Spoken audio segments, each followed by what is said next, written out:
All right, this is the asshole's little brother. And this is the bitch's big brother. Oh, you changed stuff up on me there, man. You didn't fall in line. You didn't do your job. Oh, was this scripted? Whoops. and this is the asshole with no answers. So you didn't know we changed the name of the podcast? Oh, I was not in on that memo. No, I didn't get that one. There's a new logo. Like, instead of that little tiny picture of me, there's like a butt. It's Is it awesome, so man. it's AWNA or AHWNA? It's Hey, listen to what happened. So you remember Mr. Dovell, 8th grade Heck teacher? yeah.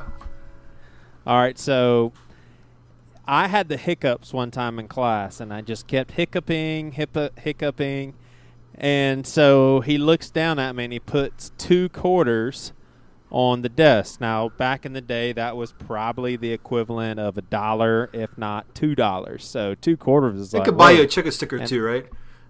Yeah, for sure. And so he said, hiccup again.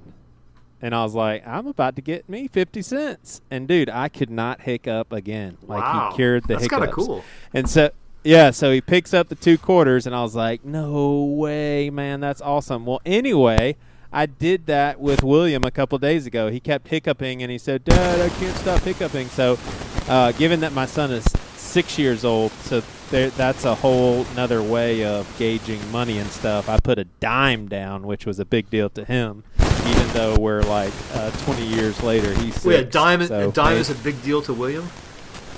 Yeah, he's 6 years old, so But it's a still, coin. Okay, all right. Fair enough. So anyway, it worked. Wow. I was like, oh my gosh. That is really cool. So, I got to try that on my own kids. Yeah. I don't know what it is, but I guess all of a sudden maybe something in your mind starts saying, okay, I want to hiccup again, and for some reason, I don't know. But anyway, I researched hiccups, and do you know what causes hiccups? Some kind of like muscle spasm, I think, in your diaphragm, maybe? Yeah, it's like your diaphragm at the bottom of it kind of sucks in, and the air comes in through your mouth. That's regular breathing. But when your diaphragm gets irritated, and that could have to do with being like stuffed and all that stuff, it'll malfunction a little bit and go too fast, and then when the air goes through your vocal cords, they shut, and so it makes you hiccup. But dude, somebody hiccuped for 68 years. Yeah, I heard about that. I think it was in like one of our weekly readers or something. Like, I think this. The kid. Like, apparently the kid picked up a pig. I think maybe it's the same person, but he picked up a pig, and just the fact that he exerted himself that way created the hiccup or caused the hiccup to happen, and then it lasted for like the rest of his life. Like, it seems like you would just go mad or want to kill yourself, but I guess maybe eventually it gets to where you just don't care. Like, hiccups just become a part of your life. Yeah, and it seems to me that if we can do like brain surgery, can't we like help this person out? Right, or do something with his diaphragm. Well, that's or what I'm something. saying. I want to say, yeah. So here's what I was thinking though: like hiccups and sneezing and all that stuff, like burping but mainly I would say hiccups and sneezing, since it's really involuntary. So I was thinking about this. Sin is the result of free will. So God gave us free will. It just matters. It depends on how you look at it theologically. But I subscribe to the whole deal that sin is just going to be the natural result of God giving us free will. God didn't create sin. He gave us free will. He knew sin would come about. Do you think that like hiccups and sneezing and all that stuff is just the natural result of fallen bodies, and God didn't necessarily say, hey, I want humans to sneeze and hiccup? Or do you think God like created sneezing and hiccups for the hell of it? I don't know. I think sneezing, like, I don't have a problem with sneezing, because sometimes if something gets in your nose, you got to sneeze it out, So I think that sneezing is perfect. Like, do you find sneezing to be problematic? Like, are you bummed by sneezing? Are you bummed out by sneezing? No, I'm not. Yeah, bummed. I think maybe allergies you could say is you could attribute to the fall of man, but I think sneezing is just like coughing something out or swallowing. I think it's just one of your body's just natural ways of dealing with stuff. Hiccuping, I Yeah. don't know. I'd probably say the same thing for that. I don't think it has anything to do with the fall of man. Yeah. Sneezing's like the closest thing to orgasm, I think. Somebody said something like that. Wait a minute. How does that work? Well, I It's mean, just think of it. sensation, Out of anything that your body can do, that's got to be the closest thing to orgasm. I've heard somebody say that. Okay. I like sneezing, man. I don't mean, have a like problem. it. I tell you what. I would love to sneeze while I'm having sex. All right, It'd be kind of like This is where that breaks down because I've had some severe. This is What? where that breaks down. I've had some severe allergy attacks where I sneeze like 200 times in a day. I certainly wouldn't mind 200 orgasms in a day, but 200 sneezes a day sucks. So I think it breaks down there. Hey, do you think that someone could withstand like a 30-minute orgasm? I've heard. Would that be too no, much? I've actually heard. I don't know how true this is, but I've read somewhere where the artist Sting. Have you heard of Sting? You've heard of Sting, right? The Police. Okay. Yeah. Apparently, he practices some kind of like tantric meditation that allows him to have like ongoing like 30-minute orgasms. So I'm not sure. Like that could be just completely made up, but I'm pretty sure it's true because there's some kind of certain meditations allow your body to go through that. So yeah, I think it's possible. People do that. They achieve that. That is just crazy, man. That is crazy. I mean, if I could achieve that, I don't know if I'd ever leave the house. Yeah. I mean, yeah. Weird stuff. All right. So Mike Lewis coming on, talking about his podcast missions. I'm going to grill him on consumerism and generosity and all that sort of thing. Were you a big Puller I was fan? a huge Puller fan. Closer than you think. Second album, right? Yeah. You didn't care about Sugar. It was all right, but yeah, the second album is probably in my top, at least top 50, maybe even higher than that. Still, I mean, in it's there? like track after track after track is gold.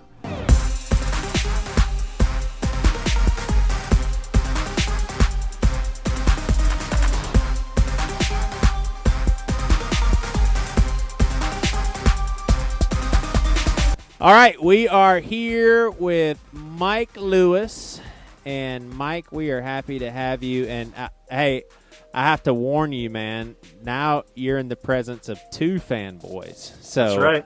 Dude, Wow. man. Wow. I was talking to Jared before about an hour ago, and Jared, you said top 50 albums. I think so, yeah. Closer than you think. Yep. Yeah, Really? yeah, Wow. man. Top Love it, 50. man. That's out of like thousands of albums, man. That's not bad, man. Not bad. Yeah. Yeah.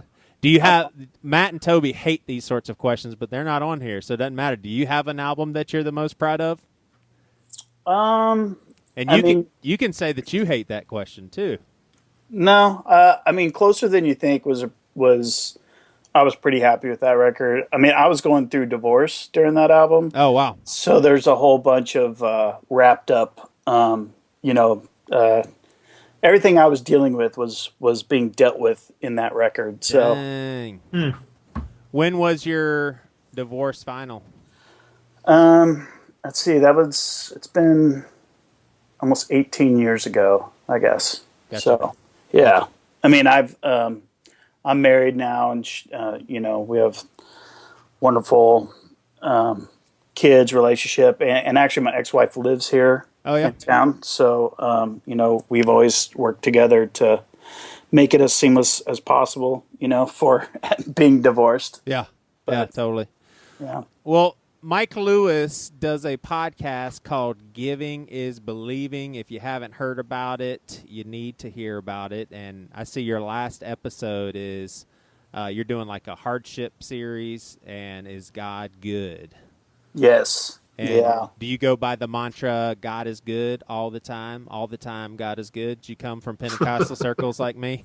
Well, they say that in Africa like crazy, but yeah, I did, not Pentecostal, but yeah, I am familiar with that whole saying. So, Yeah. So are you like a short-term mission trip junkie? Like, as far as do you go, like, what percentage of your year are you on trips? I mean, for last year, I was going to Haiti during certain times. I was going once a month, Yeah. and then kind of as we got closer to that Christmas and stuff like that, I wasn't going during those times. But I'm not junkies Yeah, I know.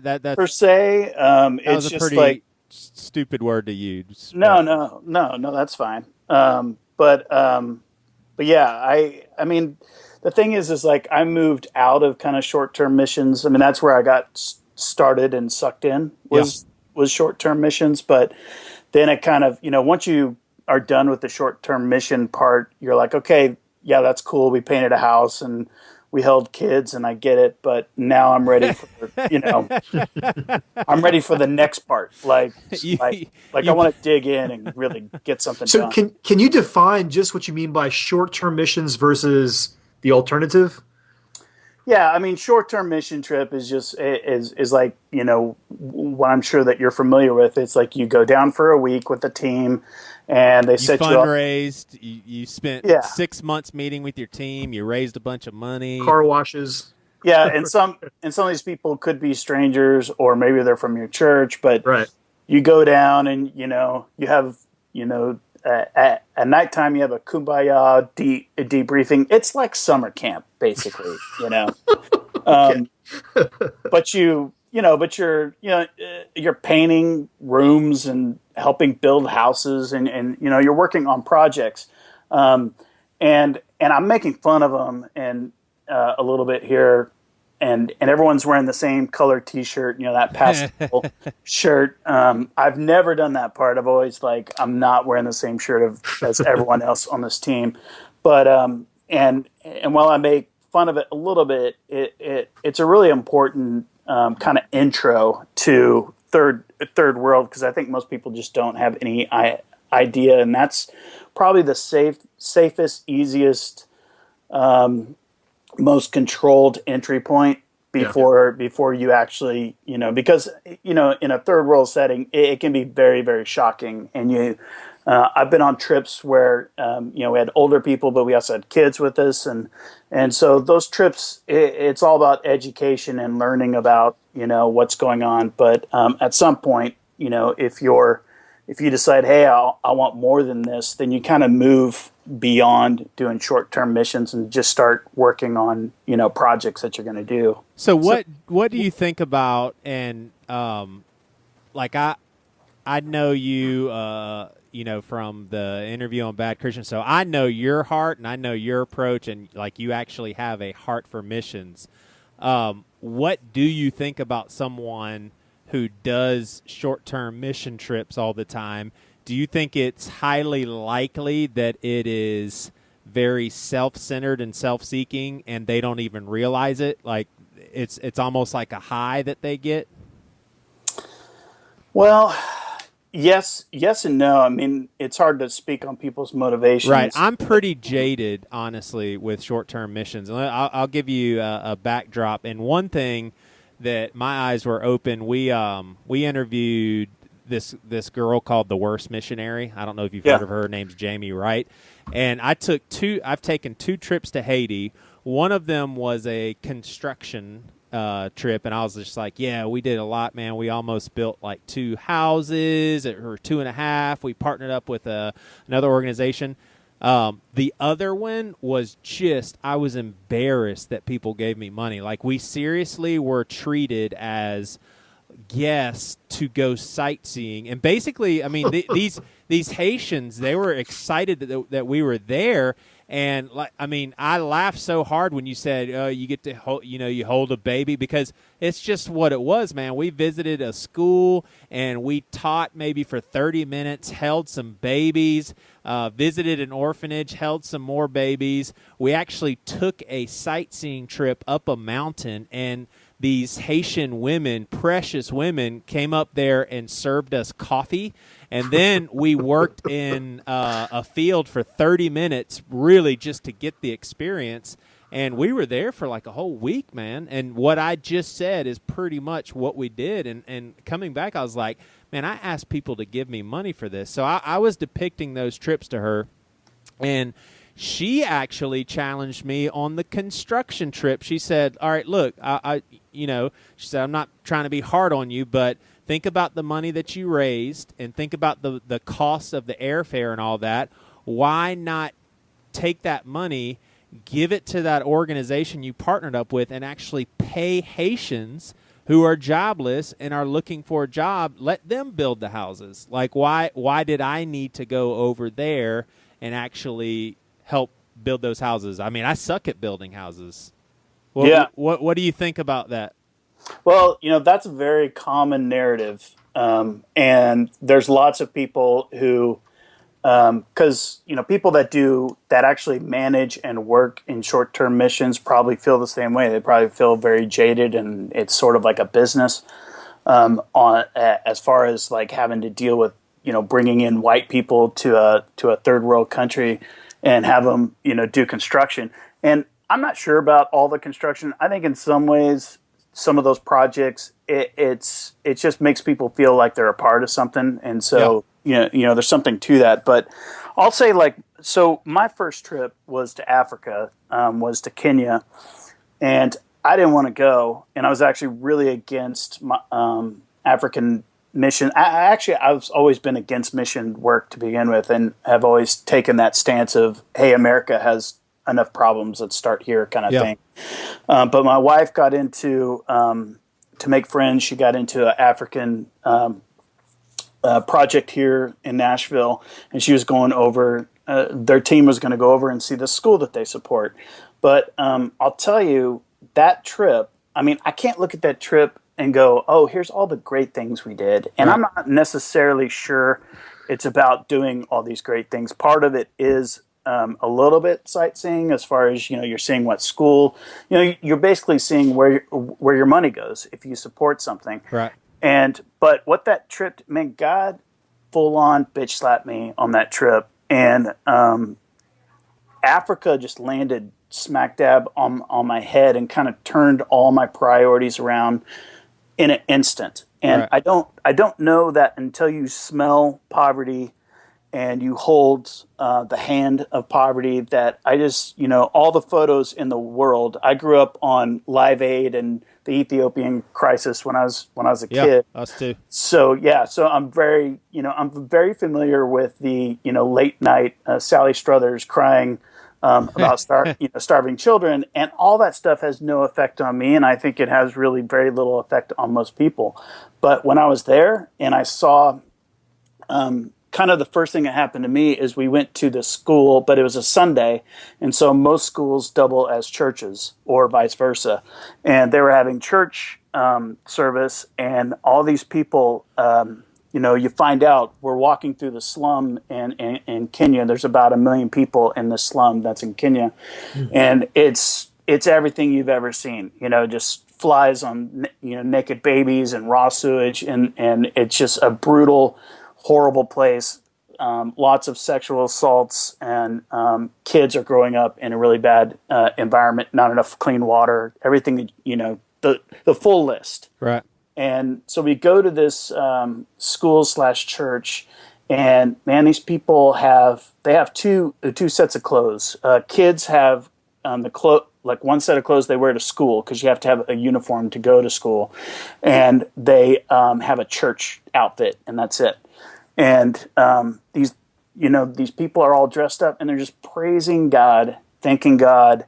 And I'm in this room where like the ceiling's falling in a little bit, and it's a total, it would not be up to any of our standards. Yeah. And man, I just wept my eyes out. And I think a lot of it had to do with just great deal of shame that I felt of how I've lived my life up until that point. And I was just never the same. And I think that if I didn't have that experience on that short-term mission trip, I don't know what other entry point that you're going to get, because I think left to our own devices, we're just not going to choose to go to the slums of the world, wherever that is. And so when you're on a trip like that, you're just forced to see things, you're forced to deal with things. And I'll be real honest with you, man. I think it's hard to be real challenged I live in Franklin, and it's like white flight suburbia to Nashville. And I think it's really hard to kind of feel like, hey, Jesus walks the streets of Franklin when there's warehouses of food everywhere. But I felt like when I was in Kenya walking down the slum of Kibera, I'm like, man, this is where Jesus would be if he was here today. Yeah. And it just kind of just got me, So my question is, how does that happen? How is it that Joey goes on a tour of Haiti and you're in the slums of Ethiopia, or Kenya? So I guess my question is out of ignorance. Who's responsible for setting up these trips? And why does Joey get one experience and you get more of an authentic experience? Well, I'll tell you on my end, it's basically our church entrusting our trips to certain organizations that are in place there. Okay. So basically, if I was in charge of our missions department at our church, we would never partner up with the organization that took us sightseeing, basically. Gotcha. Okay. But I don't. Mike would probably have a better answer.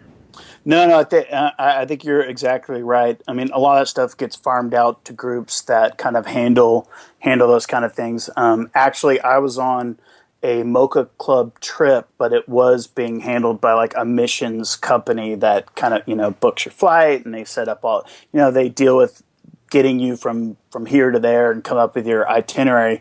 Now there are other mission trips, like my wife works for My Life Speaks, and that's the main Haiti group that I work with in Haiti, and they have their own mission trips to their campus. They have their own kind of agenda, and they set up everything. And a lot of these, depending on the project, but some of these missionaries and mission, they only survive by having teams come down there, because it's a source of revenue for them, but it's also a way for them. The only way to get someone to catch fire, to catch a vision, is I think you just have to see it, and you have to fall in love with the people, and you have to hold that kid and know that kid's mother, or know that this kid is a Restovec, which is a child slave, and you just fall in love. And it's more than, I think anybody can write a check. You can fill out a check and send it in. And I've sponsored kids through Compassion pretty much most of my life. It's just part of, it's almost like, they hand out the Compassion pamphlet whenever you become a Christian. They're like, here's your Petra record, or here's your Steve Mullins record, and here's your Compassion International kid, and way to go, you're a Christian now. And I don't want to knock giving. Giving is vital, but I think once you actually go to one of these organizations and see what they have to go through, see the kids, see their faces, you can touch it, feel it, smell it. It just changes the whole storyline, I think. Yeah. And what I've seen out of these mission trips, my son went on a Haiti mission trip away from me with his church, and the church that they were going to is very conservative, so they went to like a Baptist compound in the middle of Haiti. He had a horrible experience, and actually I've had a hard time even talking him, and I go to Haiti all the time. I'm like, dude, go with me. And he's 21 now, and he's like, man, I don't want to go there. It was horrible, and I had a terrible time, and I didn't feel like we did anything. So I can totally see that people can have different experiences, but I think it's important to go. I think that's part of it. And do we have an option not to as Christians? Like, what about the people that say, hey, man, it's just not my thing. I'll give money and I'll help other people go, but do you think it's a legitimate stance to say God just hasn't called me to go? I think you touched on a really important thing. I think biblically, especially when you start looking at Scripture, the whole goats and sheep Scripture, I hear all the time people say, I don't feel called to Haiti, or I don't feel called to Africa, or I don't feel called to Guatemala, or missions. And normally when someone's saying they don't feel called to something, that's their excuse tagline. And the thing is that there is no call. once you become a Christian, once you've given over your life to Jesus, the call was laid out in, let's see, I actually have the scripture around here somewhere. But yeah, laid out into the whole, when Jesus said, when I was naked, you didn't clothe me. And he goes through this whole list. And I Yeah. think that's the list. And I don't think we get options. I don't think we get to say, hey, you're like the mission guy, but I'm like the homeless guy. Or you're like, really good at this part, so you go do that part. Now, I do agree we all have gifts, and we all, not everyone has the same gift, but I think we've been called to go to all nations. Right. And actually, if you just do a search, like a Google search for all nation scriptures, there's like 70 scriptures, pushing people to go to all nations. So I don't really think you get to pick and choose. I think it kind of comes back to some of like even why I started the Giving is Believing podcast, is that it's, I think if we're going to be believers, that giving is just part of it. And so sometimes that's in mission work, and sometimes that's, to the homeless guy down the street, wherever that is, it's like we're supposed to be engaged. And so I don't think we get to opt out because we think Africa's too dirty or too icky, or I don't want to be around kids that could be sick, or, I don't want, I've had malaria, so I know what that's like to actually get sick from going on a mission trip. But right, so here's a crazy example. What about the guy that opens up an orphanage in somewhere in New York City, and he's dedicating his whole life to it, giving up his life savings for it, and just slaving away every single day? Like, if you saw, does that person also need to break away from his outreach in that manifestation and go overseas as well? Or do you think there's a chance that God's saying, nah, man, you need to bust your ass here, helping these kids? Like, I need you right here. And there are a lot of people that need to go overseas, but you need to stay your butt right here.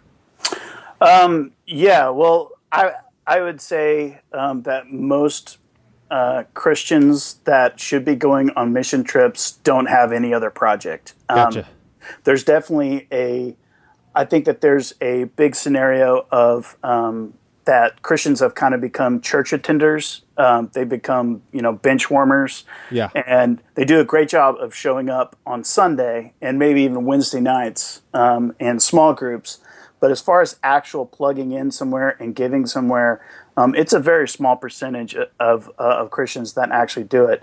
So does that missionary in Haiti who's pouring out to this one country, does he need to go and do other things? I do think so. Yeah. I think it's just about being open to whatever. My wife and I kind of took that stance, and we talked about this in the Bad Christian podcast, where we just say yes. So Yeah.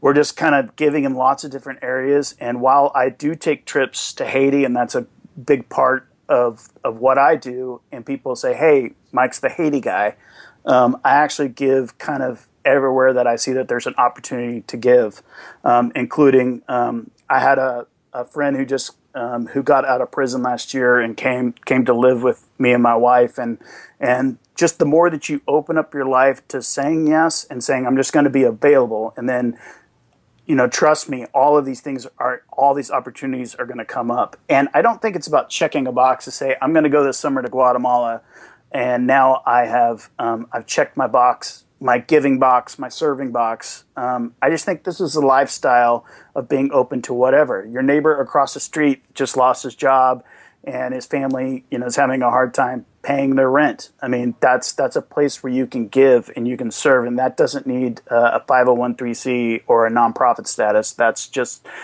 you being a good neighbor. Yeah. You said earlier that after that experience in Africa that you wept and you experienced a lot of shame reflecting on how you had been living your life. Like, how had you been living your life? What did you feel shameful about?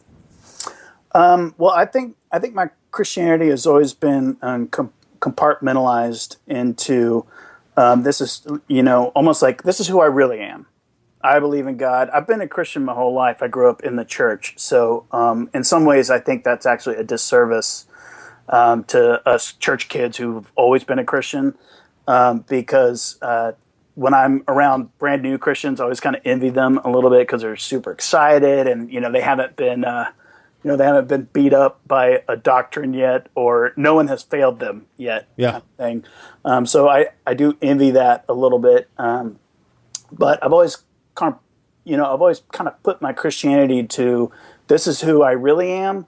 But my goals and my aspirations and what I actually work on day to day, my goal was to be like David Geffen or something. Like, I wanted to own many different businesses.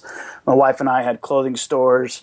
I was doing the e-commerce business, and I was looking to buy houses. And my goals was to kind of build like an empire and concentrate on business. And so what I was kind of mourning is just what a horrible plan that was, and that there's no U-Hauls going into pulling behind your Hertz to bring all your stuff to your funeral, and so I just had a complete 180, and it became about I just want to give, and I just want to be in a place to to serve. And I think what happened to me on that trip, and has happened many trips since then, is that once you're in a place, and I'm sure that you feel the same way with some of the things that you do, being a pastor and working with all the people that attend your church, is that once you're in a place where God uses you, it's like you're totally addicted to it, because you're touching that third rail where all the power is. And I'm like, I want more of that, because Right. all this other stuff that I've been doing has been great and all. It's been awesome, but I want to actually be in a place where God uses me, because once you have that experience, there's nothing else like that. Now, is that a Holy Spirit thing, or do you think you could possibly be confusing it with, okay, this makes me feel good that I'm doing the right thing, and is there anything wrong with that? That was a bunch of questions all together, but I don't know if I'm making sense. But does that feeling that you're saying, do you think that's the Holy Spirit confirming, hey, this is what I've called you to do? Because I know for me, I could possibly feel good because I struggle with legalism, and I struggle with condemnation. And so sometimes if I do something, I think maybe the joy I'm feeling is a relief that I did the right thing. Is that a bad thing? No, I don't think joy. You're talking to a mentally ill person right now. So Yeah. Yeah, no, I don't think joy and relief is a bad thing, and some levels of prosperity. But I think scripturally, everything points to, I think that the closer you get to God, and the more serving you're doing, and the more giving you're doing, the more suffering that you're going to do. So I'm not necessarily sure that the 100% outcome of the feeling that I feel in some of these scenarios has been like joy. Yeah. Oh, this is great. Like, I'm at Disney World and everything's awesome, and I'm eating, a Mickey Mouse ice cream bar. I think it's more like the more that you serve, I think the closer we get to actually being in God's will, we get challenged more, and the work gets harder, and you start to see that, hey, it's not as simple as I'm just going to have an orphanage, or it's just not as simple as being a pastor, because there's all this other crap that comes with it, and it's all challenging, it's all hard. I don't have the answers, and I think that the more we are in that kind of like where God is using us, it's also can be very difficult and very challenging. And I think that the more we're being challenged, the more you're being used. So I'm not 100% sure that the direct outcome is, this good high feeling that you get, from, doing the things that you love to do. Yeah. So Mike, my question to you is, what would you tell a person right now listening to the podcast who maybe is inspired by what you're saying? What should they do to get plugged into a legitimate, authentic missions type trip? Should it be done through the church they belong to? Maybe they don't attend a church. Is there organizations you could recommend? Yeah, I mean, people who don't go to church serve all the time. Actually, the first group that I was with in Haiti during the earthquake, none of them were Christians. They were all there from different organizations, just serving on a That's not true. belief level. non-Christians don't do good stuff. Yeah.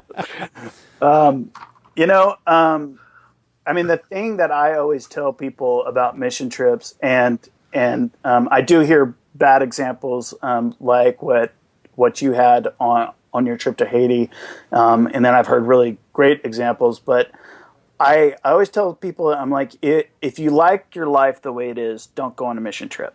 Yeah.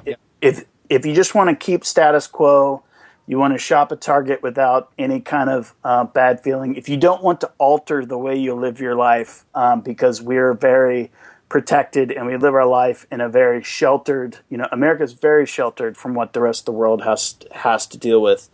It's funny. I mentioned before about having warehouses of food. One of a friend of mine from Haiti came to visit us, and I'm just always curious about his. Hey, what do you think about America?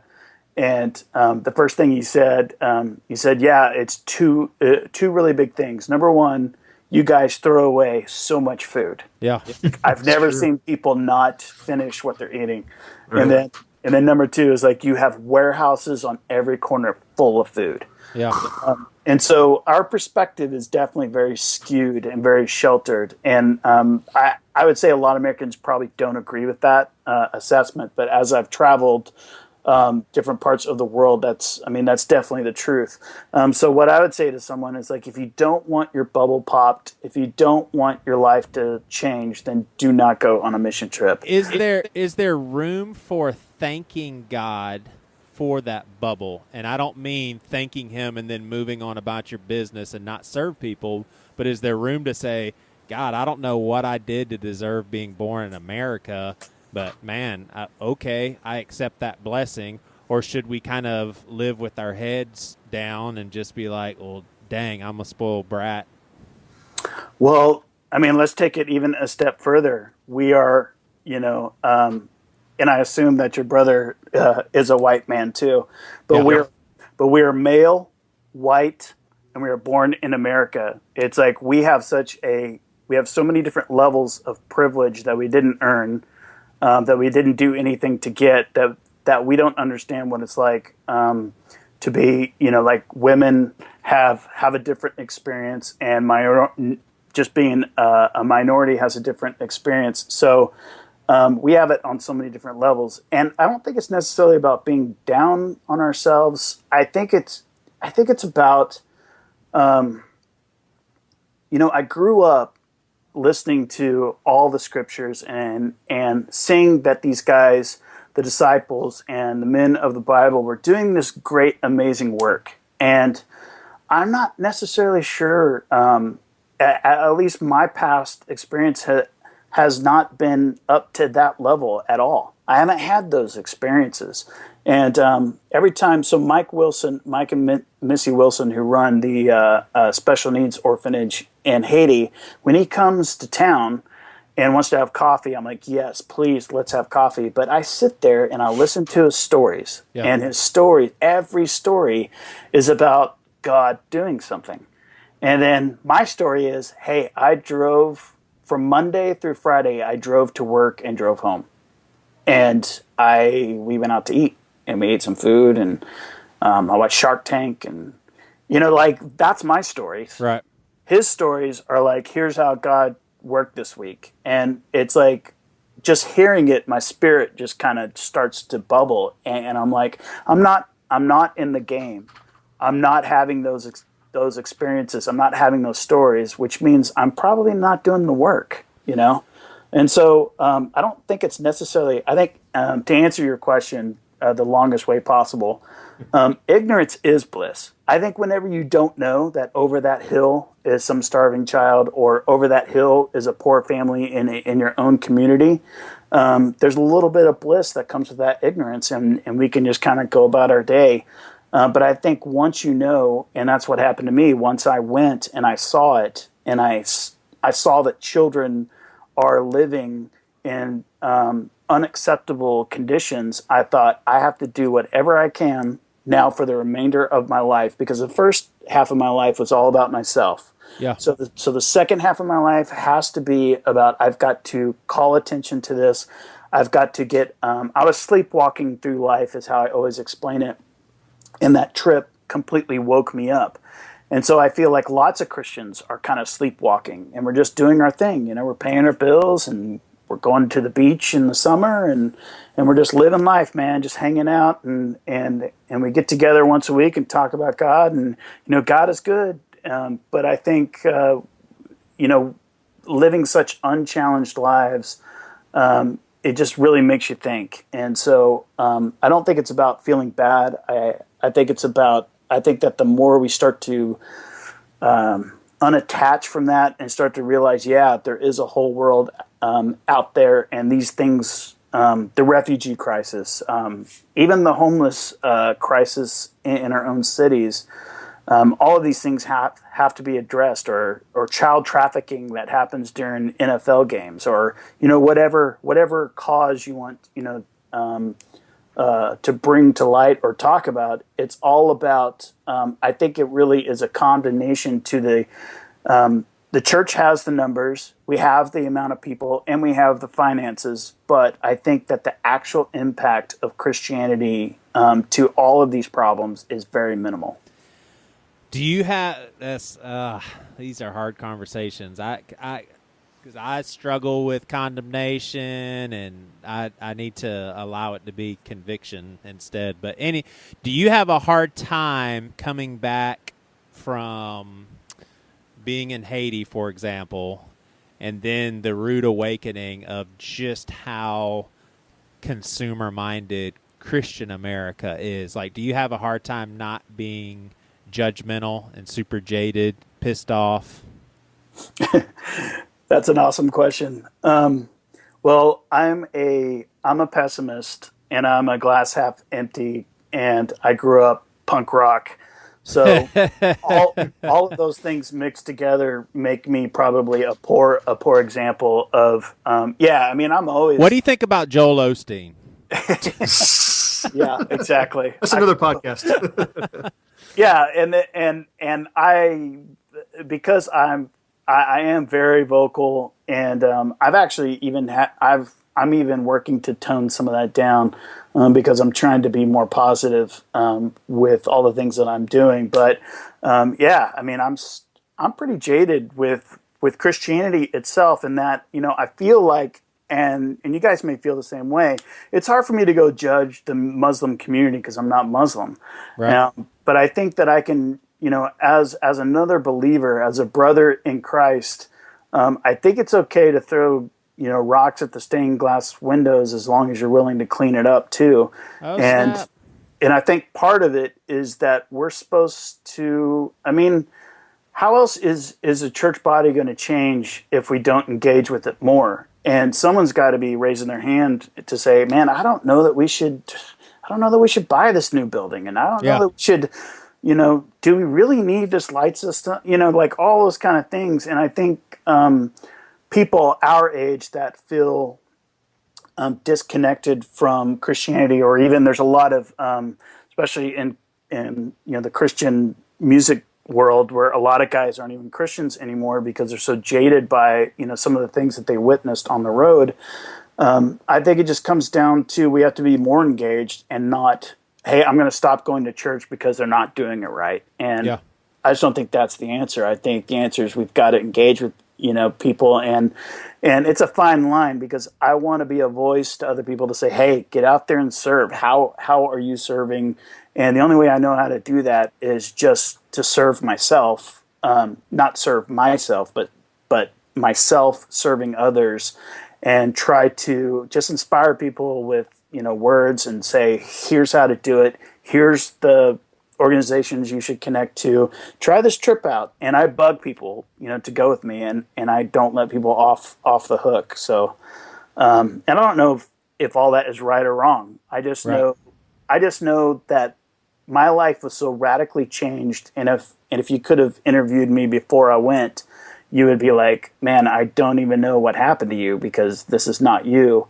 I just think if an asshole like me can go to Africa and feel something for people that are hurting, I think anybody can. And the great thing about mission work that's different from anything else, so when you're in America, if you want to serve in a church, you really have to kind of live up to certain standards if you want to serve. And people have a certain, I don't know if that guy can serve. But in a third world country setting, no one gives a shit. No one cares. Yeah.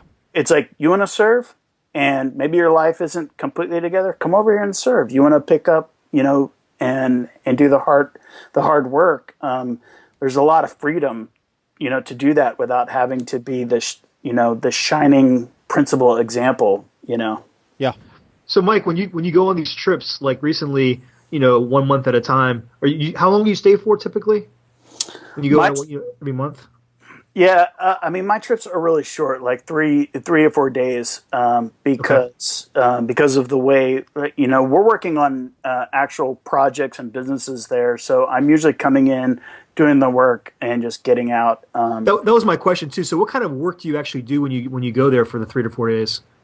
Yeah, so he plays shows. He plays Closer Than You Think from front to back, man. Nice. Well, Sugarless tours coming up in Haiti. Well, if you go with me to Haiti, we always have, you will be able to drink beer with me. So, and that's probably very, very different from any other mission trip that you'll. We'll drink Haitian beer, which is called Prestige. Huh. Yeah, but no. So what I kind of discovered after, to answer your question, after Tiffany. My wife and I got back from Africa. We're like, hey, let's sell our house. Let's sell everything we have, and let's go start an orphanage. And that's, I think, what a lot of people think when they're in that this situation. But as I started to watch all of the different missionaries that we work with and people that we know, I saw that, hey, they spend all their money or spend all their time fundraising and asking for money. And I suck at that. That is not what I'm good at. So when you start running the math, it's like if we have 20 kids and we got to feed this many kids a day, this much a week, this much a month, I'm going to spend half my life fundraising and asking people for money. Yep. And, the interesting thing is that when you're on a mission trip, they always tell you, hey, don't give money out to people. We don't want to teach people to beg. But then all the missionaries come back here and they beg people for money. So that they can do their mission work. So what I've some of the conclusions that I've come to, and that other people have definitely gone before me. So it's not an original idea, but companies like Tom's Shoes or Fashionable Scarves or some of these other companies that make products. I think what I'm saying is that to have a nonprofit and just try to raise money all the time, it's not sustainable. And so you're spending all of your time convincing people to give you money. But what in Haiti, it has 85% unemployment. So what they need is they need jobs. And what people need is that guy down the street who's about to give up his kids to that orphanage. Let's empty out the orphanages by just creating commerce, because I was very impacted working with My Life Speaks.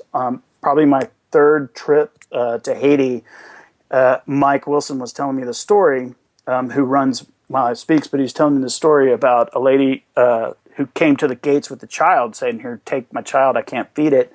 Gosh. And when he kind of got down to the nitty gritty, she just, she wanted to keep her child. Yeah. Right. And so they gave her a job cleaning up their mess hall. And so because she had a job, she didn't give up her child.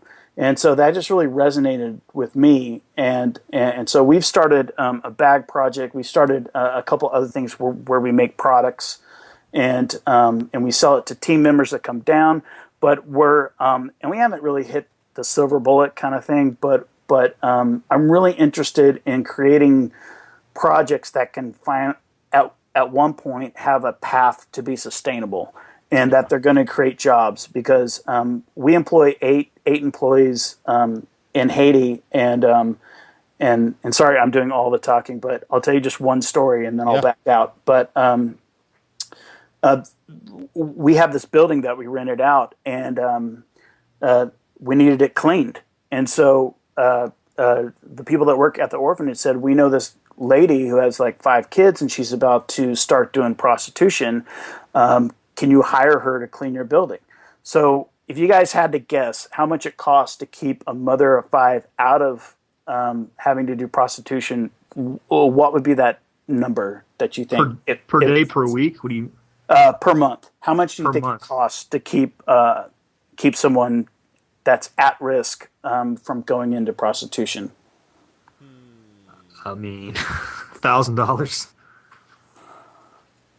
Yeah, I would say like 1,600.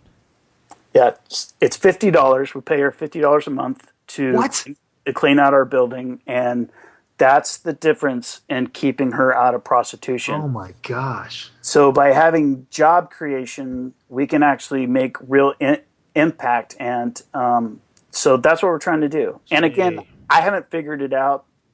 We struggle with it, and there's times when we have sales and everything's great, and then like any business, you're like, there's times where I was like, man, I hope we can pay people this week, but that's what I'm working on. Yeah. What are your thoughts when you hear churches on big building campaigns, trying to raise $20 million so they can reach a higher capacity? And the second part of that question, just to give it more context, can you appreciate that because I struggle with that, but I stretch myself to appreciate that these same churches are able to give hundreds of thousands of dollars that a little house church that are focusing on outreach could not give. So do you think there's a place for building these huge churches that are attracting huge crowds because they're able to give huge amounts of money? That's a good question. I mean, I think part of it comes down to, I'm a huge Andy Stanley fan. I think he would be a pretty good example of mega church level that, has satellites and, they pipe in Andy every Sunday, which I do not agree with.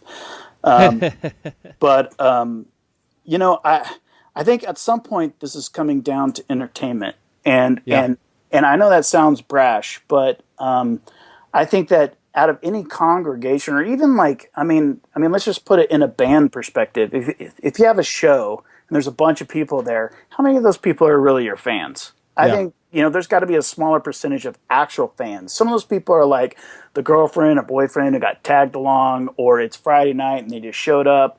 And I think, we have a lot of that in some of these group settings where it's like, how much of these people want to actually get shit done? Like, how much of this is just hanging out and it's social club? Because I'm not interested in social club, and I'm not interested in just hanging out. I want to get stuff done.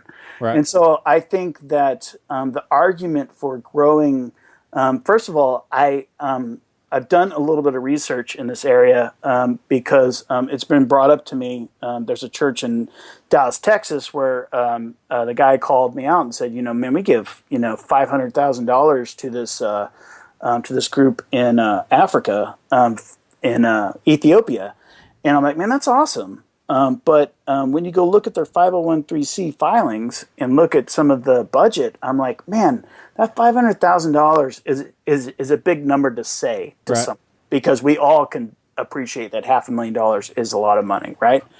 But when you consider that their full budget, that's like 0.01% of their full budget has to do with mission, where you even just look at the parking lot budget is like 20 times that. And so I'm not sure that proportionate to even if you look at even tithing, where God is talking about 10%.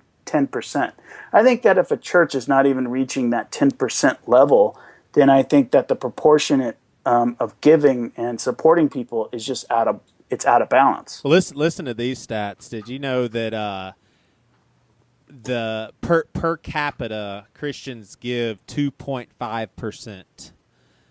2.5%. So most are not even tithers. Then if you want to talk about the 10% or more givers, that's 10 to 25% of a normal congregation. 10 to 25%. I mean, I'm a pastor of a church. I see the people that give, and then the vast majority of people that do not give. And what I find unbelievably ironic is that the whole church in unison is really pissed off about homosexuality. So if you take the stats, that means a lot of those people that are pissed about homosexuality aren't giving a penny to help people. I mean, it's crazy. And I don't know if you've read the Relevant article in Relevant magazine, but I actually copied and pasted a lot of these stats. They said that if every Christian tithed, we would have an extra $165 billion to distribute in 1 year. And you know, obviously a lot of this is improv, but the global impact of that, 25 billion to relieve global hunger, starvation, and deaths from preventable diseases, that would take 5 years. $12 billion could eliminate illiteracy in 5 years. 15 billion could solve the world's water and sanitation issues. 1 billion could fully fund all overseas missions work, and then you would still have 100 to 110 billion dollars to further your ministry. Yeah. Gosh, staggering. I mean, just tithe, Christians. Just give 10%. Good Lord. Yeah, and I completely believe all that, and maybe the numbers may even be higher if you were to actually really could, you know, get all the accurate numbers together. But sadly, I don't trust the churches or Christians to do with the money what they're supposed to. Right. I think you would have like what we had in the 80s with Jim Baker. You know, you would have, you know, theme parks for Jesus and you know, all of this random bullshit that doesn't mean anything, all in the name of you know, reaching people for Christ, which can be used a lot to sin and, you know, use money inappropriately. And people have been using money inappropriately since Jesus' time, because he mentioned it several times about you know, the faithful giver and the boastful giver. But yeah, no, I think I mean, you're absolutely right. There's people that just go to church and don't tithe at all. And to kind of take the devil's advocate and flip side to this, I think it's also a commentary to the level of debt that people are in. Andy, I mean, not to keep honking his horn, but Andy did this whole series on. Oh, whoa! I see the tattoo on your arm, Andy. That's crazy. Andy Stanley tattoo. I see that. Andy Stanley lives. No, but he did this whole series that really challenged me. That was about being in debt, because at the time that he did that, I was like $70,000 in debt because of all my because of our clothing stores and some of the stuff that we were doing business wise. But he was just, you know, he made this really good argument that I think people have a giving heart. You know, deep down inside, they want to give. Like if you're at the office and someone says, "Hey, you know, we're raising money for, you know, MS." I think everyone in the office thinks, "Man, I'd love to give to that," but we've got ourselves our personal finances, because it's America and you don't have to have money to pay for anything. You can just get credit. We've got ourselves in such a bad way that we're not able to give, even if we wanted to. Yeah. And so I think some of those tithers are probably in a spot where they're like, "Man, I can barely pay my mortgage. I pay too much for my house. I can barely meet, you know, all my money's going to Amex, MasterCard, and Visa, and I don't have any money to give." Right. But I think that the Christian priority of how we've balanced our, you know, finances, I've done a horrible job with that. So I'm preaching to myself that. Yeah. Because of all those things, it hinders us from being able to give. But, you know, I don't know that the church is really maybe the best steward anyway. But I do believe in tithing and that we need to tithe. But I don't think that 10% of your income going to a church gets you off the hook for giving. I think you have to be giving in lots of other ways. And our personal goal with us, and I don't really have an awesome, you know, overview or plan to how to get there. But our plan is, I would love to get to a point where I'm giving half of what I make away. I'm not near that at all, but that is my goal. But I just think that I think that the majority of Christians don't even think that way, or it's even a thought. They're like, man, I gave 10%, or Right. I think half the congregation's going, man, I gave my money, so I'm off the hook for giving. And then the other half's like, I wish I could give money, but I'm just in this horrible position, or I'm going bankrupt, or XYZ is happening. Yeah. I mean, I'll be the first one to admit that I'm getting a little bit of feedback. Is everything coming through okay? Yeah, I heard it too, but I think it's gone away. Okay. I feel like we definitely have a 10% deal, and then we have some extra money that, we have for, giving to needs that come up and all that stuff. But yeah, I definitely have somewhat of a level of satisfaction. Like, no, this is a huge sacrifice. Like, there are things that my wife and I would love to be able to do, we can't do because of this money, and I don't feel super motivated to expand that. And that's just something that God has to do in my heart. And I think part of that, honestly, and I'm not saying any of this is right, I'm not justifying it, but I see all the Christians that don't tithe at all. So it's almost like a pat on my back. Hey, at least I'm doing that. And that's, my gosh, you take a 10% of everything that my wife and I are making. That's a good bit of money. That's a big sacrifice. But yeah, I need God to stretch me in that area. What do you think about rich people for Jesus that really do give their asses off? I mean, do you think that God has gifted some people to be able to make a lot of money and he uses them for generosity? Or do you not like the sound of rich Christians? I don't like the sound of it. I mean, that doesn't sound good to me to say. Again, that may be a little bit of the punk rock, eat the rich, childhood coming out. But, I've always been middle class, so it's always been easy to, I think it's easy to not like the rich. But honestly, I think that if we can't tell you're rich and you're giving a lot away, then I think you're probably in a good place. Say that again. I think if outwardly looking in, people can't tell that you're rich. Yeah. Because you're giving, because you're living within your means, you're living in a good lifestyle. I mean, Nashville is a really bad example, Franklin, especially because there's people here who have 10,000 square foot houses and their kids have all gone to college. Right. And I, without passing a ton of judgment, towards that, I just want to say, why do you need a 10,000 square foot house? Right. What purpose does that serve? Right. And I think that there's just a level of I think that there's people out there who are probably really rich that give so much away, and you just don't know it. But I think that there's some people who drive to church in their Porsche, and they've got a 15,000 square foot house in a gated community, and they're like, yeah, they wrote it, they stroked a check for this or they stroked a check for that. But it was very easy to do. And I think part of giving is also sacrifice. And right. I think part of being a Christian is sacrifice. And you may have to look at your finances and go, you know what? We can only afford to go on one vacation, or we're going to go on one vacation every other year. Right. Or we're going to make these certain changes to our budget. I'm going to go from a $6, mocha frappuccino down to a $2 iced coffee. And that's not that's not a massive sacrifice, but I'm saying there wasn't any cynicism in that last statement at all. That's a first world problem right there. Yeah.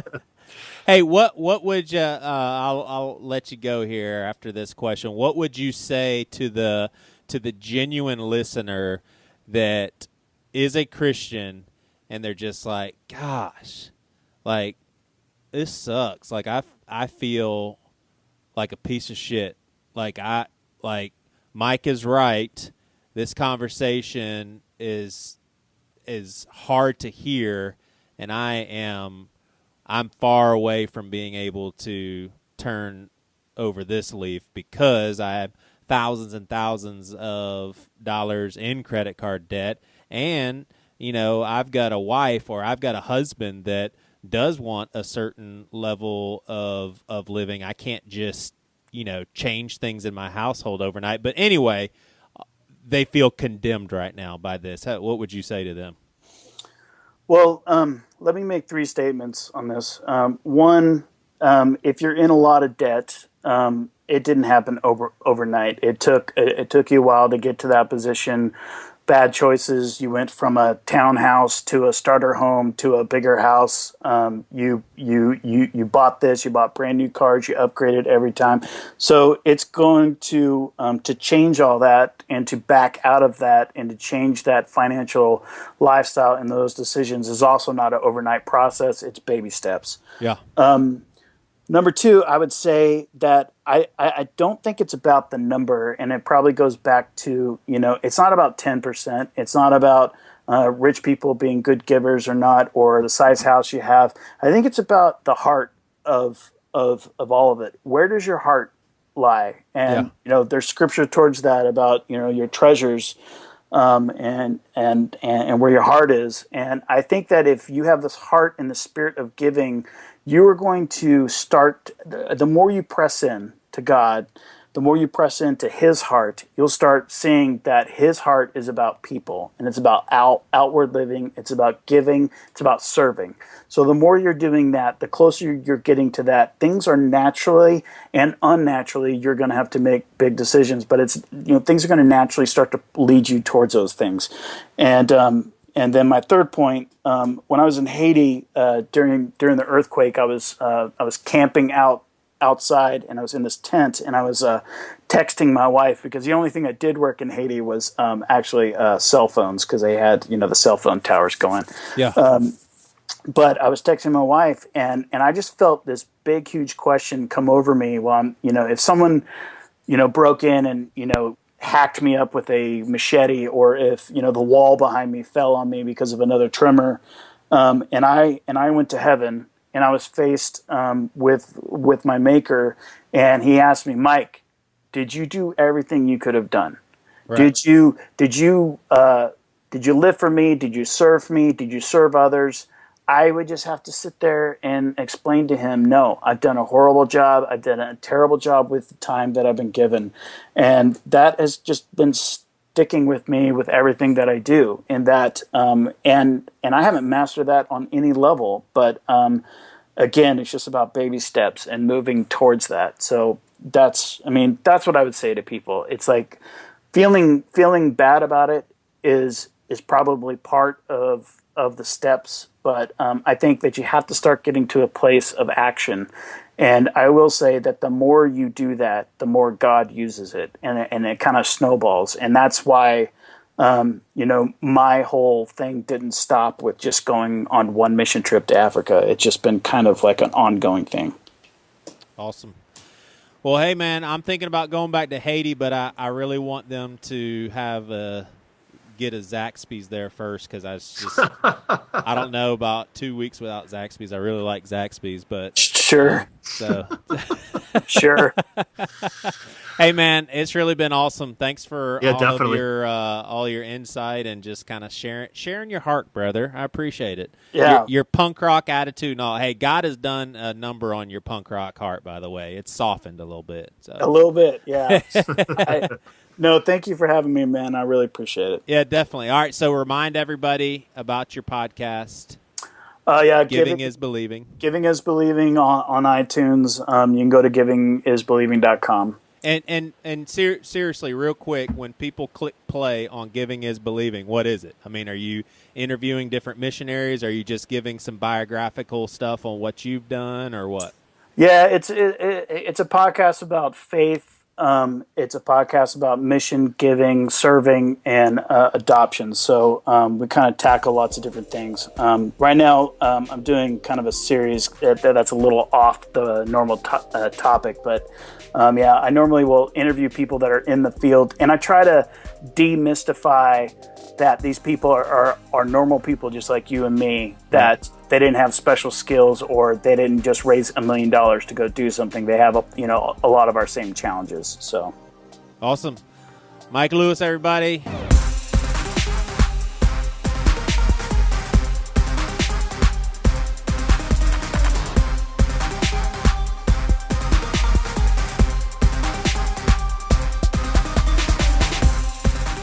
Thanks for listening to another episode of Pastor with No Answers. We want to encourage you to go to givingisbelieving.simplecast.fm to check out Mike Lewis's podcast. Giving is Believing is a podcast about giving, serving, faith, and adoption.